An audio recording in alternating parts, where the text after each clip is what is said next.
हळद या पिकाची कांडी हे बघा, आता खूप जास्त प्रमाणात माल लागून राहिला तर हे भर कमी पडला तर हे असं होऊ शकते. तर याला भर देणे खूप गरजेचे आहे. नाही भर दिला तर आपल्या उत्पादनामध्ये घट होऊ शकते. त्यामुळे सर्वांनी हळद या पिकाला भर देणे यावर जोर द्यावा.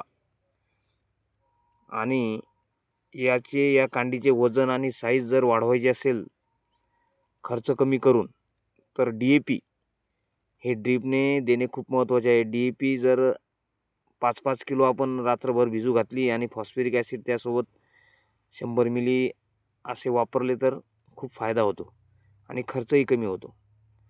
अवांतर खर्च कमी करा. वॉटर सोल्युबल खते हे पावडर लावल्याप्रमाणे काम करतात आणि DAP खते ताकद देते, वजनही वाढवते, साईज वाढवते. तर DAP द्या ड्रीपने आणि भर द्या. धन्यवाद.